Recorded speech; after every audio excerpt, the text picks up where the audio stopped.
All right, today we're going to break down a really cool board game called LINKIT. And what makes it so special is its whole take on winning. It starts by tackling a problem that I'm sure you've run into before.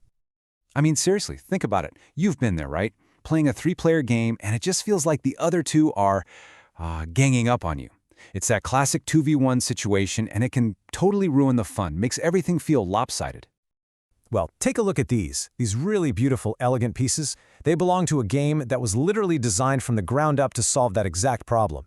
It's a game that throws confrontation out the window and replaces it with, well, with something totally different.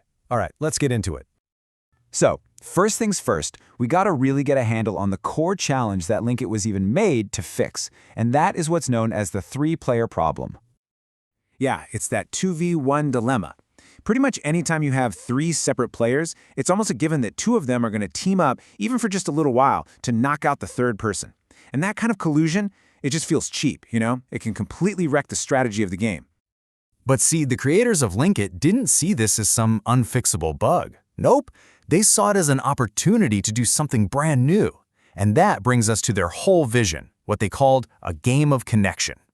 And the story behind this game is actually pretty incredible. So, LINKIT was designed way back in 2013 by two pharmacy students in Iran, and their whole goal, it wasn't just to crank out another board game.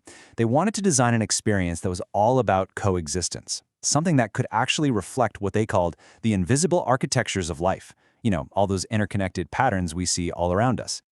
And you can totally see that philosophy just by looking at how the game evolved. I mean, check this out. The early prototype on the left, it was all these stiff, square tiles. It worked, sure, but the designers thought it felt cold.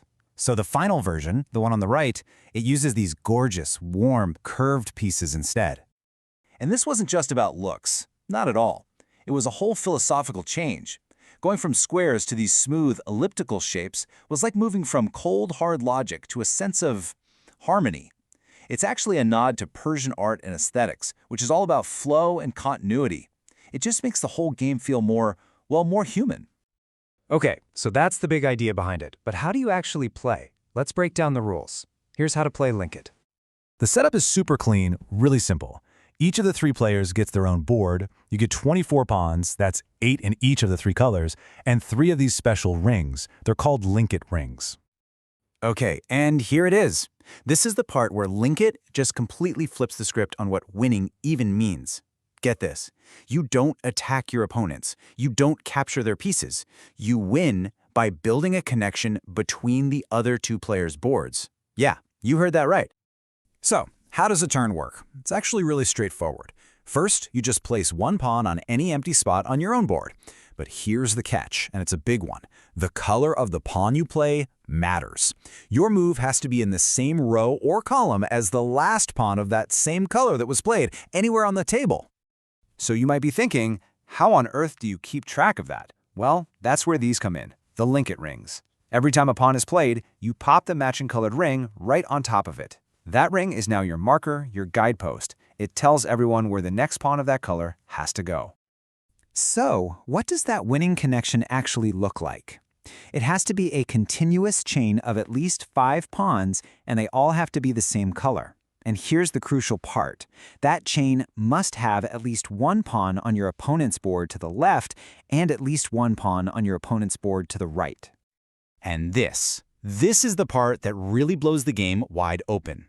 You have to start thinking of the rows on all 3 of these separate boards as one big, continuous playing area. It's like they wrap around. So a chain of pawns can literally run off the right side of one board and pop up on the left side of the next one, as if it's all one giant connected space. So you see how these simple rules start to build into something, well, something much bigger. This game isn't just a clever puzzle. It's really a design with a message. And if you had to boil down the entire philosophy of this game to just 3 words, it's this: connection over conquest. This creates this absolutely fascinating strategic puzzle. You could call it the paradox of selfless strategy. Think about it. To win, to achieve your own goal, you have to actively help the other players by building paths and creating opportunities on their boards. Your own success is literally tied to what's happening on everyone else's boards. You know, the designers have this great quote: "Games are the simplifiers of life." And that's exactly what LINKIT does. It takes this huge, messy idea of human interdependence, the fact that we're all connected, and it boils it down into something simple, something you can actually see and touch and play with. In this game, you can't just make a move in a vacuum. There are no isolated actions.